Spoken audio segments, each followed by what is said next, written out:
नमस्कार, उत्तराखंड दिन भर में आप सभी का स्वागत है। आपके साथ मैं हूं कुसुम राणा। आइए नजर डालते हैं आज की प्रमुख खबरों पर। आज चंपावत में एबीवीपी द्वारा आयोजित युवा सम्मेलन कार्यक्रम में सीएम धामी ने प्रतिभाग किया। इस मौके पर सीएम ने कहा कि आयोजन में सम्मिलित होकर मेरे विद्यार्थी जीवन की पुरानी यादें ताजा हो गई है। टिहरी में आयोजित जर्नी ऑफ टिहरी डैम कार्यक्रम में सीएम धामी और केंद्रीय ऊर्जा मंत्री आरके सिंह ने प्रतिभाग किया। आपको बता दें कि टिहरी हाइड्रो डेवलपमेंट कॉर्पोरेशन की ओर से ये कार्यक्रम आयोजित किया गया था। इस दौरान मीडिया से बात करते हुए सीएम धामी ने कहा कि मैंने केंद्रीय ऊर्जा मंत्री से टीएचडीसी और छोटे हाइड्रोलिक प्रोजेक्ट से संबंधित मामलों के समाधान को लेकर बात की है। उत्तराखंड राज्य हमारा जो है क्योंकि ऊर्जा का प्रदेश है और ऊर्जा प्रदेश में छोटे हाइड्रो प्रोजेक्ट और जो हमारे कुछ ऊर्जा विभाग से संबंधित भारत सरकार से अनुदान के संबंध में था और टीएचडीसी से संबंधित जो मामला हमारा केंद्र सरकार के और न्यायालय में चल रहा है उस पर मैंने उसके समाधान का उनसे अनुरोध किया है। उन्होंने जो है पूरा आश्वासन दिया है कि उस पर सकारात्मक रूप से काम होगा। विधानसभा अध्यक्ष ऋतु खंडूड़ी भूषण ने केरल विधानसभा द्वारा तिरुवनंतपुरम में आयोजित महिला विधायक सम्मेलन में प्रतिभाग किया। सत्र के दौरान ऋतु खंडूड़ी ने कहा कि सबको एकजुट होकर राष्ट्र के निर्माण में महिलाओं को ज्यादा से ज्यादा सशक्त बनाने की जरूरत है। उत्तरकाशी में कैबिनेट मंत्री धन सिंह रावत ने चार धाम यात्रा के सफल संचालन को लेकर जिला सभागार में यात्रा से जुड़े अधिकारियों के साथ बैठक की। बैठक में मंत्री ने यमुनोत्री और गंगोत्री धाम में यात्रा व्यवस्थाओं की समीक्षा कर अधिकारियों को जरूरी दिशा निर्देश दिए। मंत्री ने कहा कि यात्रियों को स्वास्थ्य सुविधाएं मुहैया कराना हम सबकी जिम्मेदारी है, इसलिए सीएचसी पीएचसी जिला अस्पताल में आवश्यक दवाई ऑक्सीजन सिलेंडर की उपलब्धता रखी जाए। उत्तरकाशी में गंगोत्री यमुनोत्री की बैठक ली और इसमें मैंने स्वास्थ्य विभाग को निर्देश दिए कि रिस्पॉन्स टाइम थोड़ा कम करने को, दवाइयों की कोई दिक्कत नहीं होगी और जितने भी डॉक्टर हैं हमारे पैरामेडिकल स्टाफ में हम ये प्रयास कर रहे हैं कि किसी भी यात्री को कोई दिक्कत होने वाली नहीं है। 30 मई को केंद्र सरकार के 8 साल पूरे हो रहे हैं। उत्तराखंड में भी बूथ स्तर तक केंद्र सरकार की महत्वाकांक्षी योजनाओं को प्रदर्शित करने के लिए बूथ स्तरीय कार्यकर्ताओं की जिम्मेदारी तय की गई है। कार्यक्रम के प्रदेश संयोजक अनिल गोयल ने जानकारी देते हुए बताया कि पार्टी के राष्ट्रीय अध्यक्ष 30 मई को सरकार की उपलब्धियों से संबंधित एक पुस्तक का विमोचन करेंगे और 1 जून से 15 जून तक जनप्रतिनिधि अपने अपने क्षेत्रों में सरकार की योजनाएं जन जन तक पहुंचाएंगे। 15 दिन दिए 30 तारीख से और 15 तारीख तक के, जिसमें हम घर घर जाके जनता के बीच में जाके अनेकों माध्यमों से सब जनता के बीच में जाकर अपनी बात कहेंगे, जनता के प्रति धन्यवाद अर्पित करेंगे और अपने लाभार्थियों को और शुभकामनाएं देंगे कि उनके माध्यम से सरकार ने अच्छा काम किया। सीएम धामी के चुनावी प्रचार के लिए यूपी सीएम योगी का दौरा तय माना जा रहा है। इस पर कांग्रेस प्रवक्ता गरिमा दसोनी ने अपनी प्रतिक्रिया देते हुए सीएम योगी पर जमकर हमला बोला है। उनका कहना है कि सीएम योगी केवल जहर उगलते हैं। पुष्कर सिंह धामी जिसके पीछे पूरी 70 की 70 विधानसभा या विधायक प्रत्याशी लाभबद्ध थे, आज उनको अपने ही चेहरे पर भरोसा नहीं रहा कि उनको योगी आदित्यनाथ को यहाँ आयात करना पड़ रहा है, केंद्रीय नेताओं को यहाँ पर आयात करना पड़ रहा है, क्योंकि स्थानीय नेताओं पर और कार्यकर्ताओं पर से पुष्कर सिंह धामी का विश्वास उठ गया है। एक असुरक्षा की भावना धामी के अंदर घर कर गई है कि जो हश्र मेरा खटीमा में हुआ वही हश्र मेरा चंपावत में होगा। पूर्व प्रधानमंत्री जवाहरलाल नेहरू की पुण्यतिथि के अवसर पर कांग्रेस कार्यालय पौड़ी में एक कार्यक्रम का आयोजन किया गया। कांग्रेस कार्यकर्ताओं ने इस दौरान पंडित नेहरू की फोटो पर पुष्पांजलि अर्पित की। आम सहमति से कार्यकर्ताओं को आपस में बिठाकर बिना किसी विरोध के जो कमेटियां बन जाए वो अच्छा है, और अगर कहीं किसी बात का लेकर कोई विरोध रहेगा और कहीं सहमति नहीं बन पाएगी तो वहां पर हम इलेक्शन प्रक्रिया को अपनाकर वहां की कमेटियों का गठन करेंगे। बद्रीनाथ यात्रा मार्ग पर सफाई व्यवस्थाओं और कर्णप्रयाग नगरपालिका के कूड़ा डंपिंग यार्ड से नदी में कूड़ा डालने की लगातार शिकायत मिल रही थी, जिसे लेकर जिलाधिकारी वरुण चौधरी ने क्षेत्र का स्थलीय निरीक्षण किया और नए डंपिंग यार्ड में संचालित कार्यों में हो रही लापरवाही पर नाराजगी जाहिर की।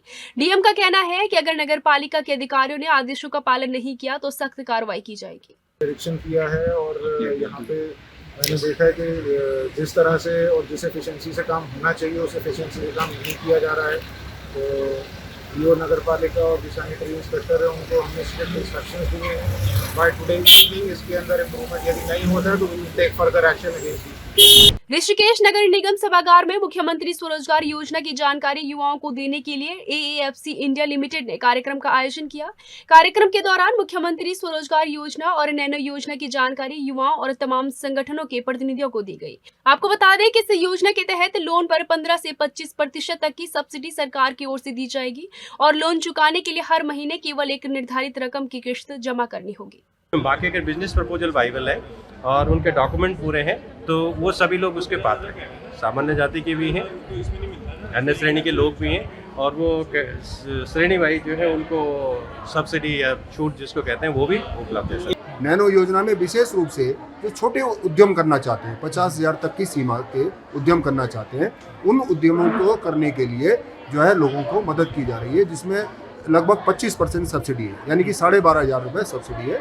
और जो बाकी की जो 37,500 की किस्त है वो आसान किस्तों में लौटाने की सरकार के द्वारा छूट मिल रही है। पौड़ी ग्रीष्मोत्सव के तहत आयोजित स्वर्गीय भगवान सिंह टमटा की स्मृति में आयोजित राष्ट्रीय फुटबॉल प्रतियोगिता में रोमांचक फाइनल मुकाबला देखने को मिला, जहां एसएसबी सिलीगुड़ी की टीम ने केरला पुलिस को पेनाल्टी शूट आउट में हराकर प्रतियोगिता को अपने नाम कर दिया है।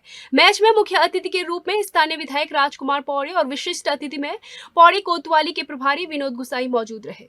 हमारे इस टूर्नामेंट में 14 टीमों ने भाग लिया, जिसमें final match SSB Siliguri, Bengal और केरला पुलिस के बीच खेला गया, जिसमें कि फर्स्ट प्राइज 1,25,000 फर्स्ट प्राइज और 50,000 सेकंड प्राइज रखी गई, और दोनों टीमों का बहुत ही अच्छा खेल प्रदर्शन रहा।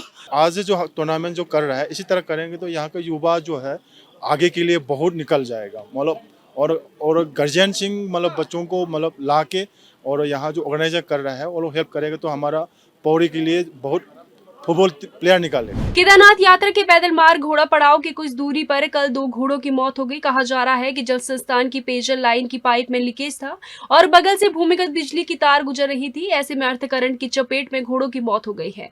वहीं अब एक घोड़े के शव का वीडियो सोशल मीडिया पर वायरल हो रहा है, जिसमें एक व्यक्ति शासन प्रशासन की व्यवस्था पर सवाल खड़े कर रहा है। घोड़ा पड़ाव से 200 मीटर आगे पे जो दुर्घटना हुई उसमें ये घोड़ा क्षतिग्रस्त हुआ और इसके यहीं पे मौके पे करंट लगने से दम तोड़ दिया।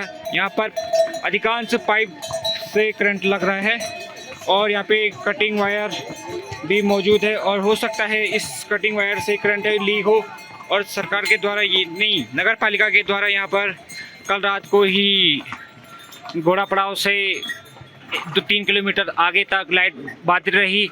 यहाँ पे शासन और प्रशासन की कोई व्यवस्था नहीं है। हल्द्वानी में एचएन स्कूल प्रबंधन ने स्कूल परिसर में बने 41 दुकानदारों को 1 हफ्ते के अंदर दुकान खाली करने का नोटिस दिया है। दरअसल स्कूल परिसर में 41 व्यवसायिक दुकानें बनी हैं जो विद्यालय प्रबंधन ने किराए में दी थी, लेकिन पिछले 15 सालों से न दुकानदार किराए दे रहे हैं और न ही दुकानें खाली कर रहे हैं, बल्कि ये दुकानदार नशे के कारोबार को भी बढ़ावा दे रहे हैं। ऐसे में स्कूल प्रबंधन और पहाड़ी आर्मी संगठन ने दुकानदारों को नोटिस दे दिया है। देहरादून सीपीयू द्वारा चेकिंग अभियान चलाया जा रहा है, जिसमें बुलेट की प्रमुखता से जांच की जा रही है। दरअसल बुलेट में लगने वाला खास तरह का साइलेंसर बहुत ही तेज आवाज उत्पन्न करता है, जिससे ध्वनि प्रदूषण होता है और सड़क पर चलने वाले लोगों को भी खासा परेशानियों का सामना करना पड़ता है। ऐसे में पुलिस अब विशेष अभियान चला रही है, जिसमें कार्रवाई करते हुए 1,000 रुपए का चालान किया जाएगा। अभी तो जो पाक्षिक अभियान चला हुआ है वो रेट्रो साइलेंसर जो बुलेट मोटरसाइकिल्स में ये मॉडिफाइड साइलेंसर लगा के आवाज़ करने वाले जो साइलेंसर होते हैं, जिससे बुजुर्गों को, बच्चों को काफ़ी तकलीफ होती है, तो उस पर अभियान चलाया जा रहा है। यदि आप उत्तराखंड राज्य से हैं और अपने क्षेत्र की कोई भी खबर प्रसारित करना चाहते हैं तो हमें वो खबर, उससे संबंधित वीडियो अथवा फोटो हमारे व्हाट्सएप नंबर 9045017701 पर भेज दीजिए। हम आपकी खबर आपके नाम के साथ अवश्य प्रसारित करेंगे। धन्यवाद।